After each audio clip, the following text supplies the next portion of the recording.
কলকাতার এক হাসপাতালের একজন চিকিৎসককে ধর্ষণ করে হত্যার পর পশ্চিমবঙ্গে প্রতিবাদের ঝড় তুঙ্গে। সে ঝড় সারা ভারত জুড়ে ছড়িয়ে পড়েছে। চিকিৎসক হত্যার প্রতিবাদে আয়োজিত বিক্ষোভ সমাবেশ আয়োজনে পশ্চিমবঙ্গের মুখ্যমন্ত্রী মমতা বন্দ্যোপাধ্যায়ের বিষোদ্গার করার পর বেশ কয়েকদিন ধরে কলকাতা সহ পশ্চিমবঙ্গে সমাবেশ হয়েই চলেছে।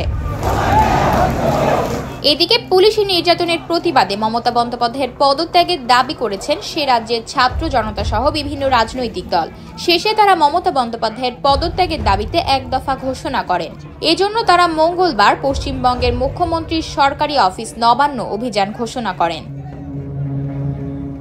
ভারতীয় সংবাদ মাধ্যম সূত্রে জানা গেছে, নবান্ন অভিযানে যেন কেউ অংশ নিতে না পারে সেজন্য কলকাতার বিভিন্ন পয়েন্টে ব্যারিকেড দেওয়া হয়েছে।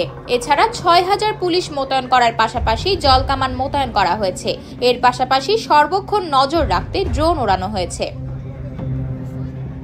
মঙ্গলবার কলকাতার নিউজ পোর্টাল কলকাতা 24 এর এক প্রতিবেদনে জানানো হয়, আর.জি. কর মেডিকেল কলেজ ও হাসপাতালে একজন শিক্ষানবিশ নারী চিকিৎসককে ধর্ষণ করে খুনের ঘটনায় ব্যাপক ক্ষোভের মধ্যে মুখ্যমন্ত্রী মমতা বন্দ্যোপাধ্যায়ের পদত্যাগের দাবিতে একটি ছাত্র সংগঠনের ডাকা নবান্ন অভিযানের পরিপ্রেক্ষিতে মঙ্গলবার শহরে ৬,০০০-এর বেশি কলকাতা পুলিশ কর্মী মোতায়েন করা হয়েছে। পশ্চিমবঙ্গের ছাত্র সমাজের ডাকা নবান্ন অভিযানের জন্য কলকাতা পুলিশ এবং হাওড়া সিটি পুলিশ ত্রিস্তরের নিরাপত্তা দিয়ে নবান্নের আশেপাশের এলাকাটিকে দুর্গে পরিণত করেছে। ১৯টি পয়েন্টে ব্যারিকেড স্থাপন করা হয়েছে এবং অন্যান্য গুরুত্বপূর্ণ পয়েন্টে ৫টি অ্যালুমিনিয়াম ব্যারিকেড স্থাপন করা হয়েছে বলে জানা গেছে।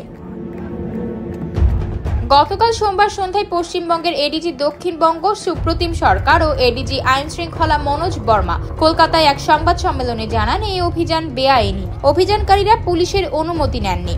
তবে গতকাল দুটি সংগঠনের তরফ থেকে ইমেইল করে নবান্ন অভিযানের কথা বলা হলেও অনুমতি চায়নি। পুলিশ কর্মকর্তারা আরও বলেন, অভিযান ঠেকাতে রাজ্য পুলিশ পর্যাপ্ত ব্যবস্থা নিয়েছে। এই অভিযান হচ্ছে অরাজনৈতিকভাবে পশ্চিমবঙ্গ ছাত্র সমাজের ডাকে। অভিযানের সমর্থন দিয়েছে পশ্চিমবঙ্গ সংগ্রামী যৌথ মঞ্চ। আতকিয়া মাইমুনা, বার্তা 24।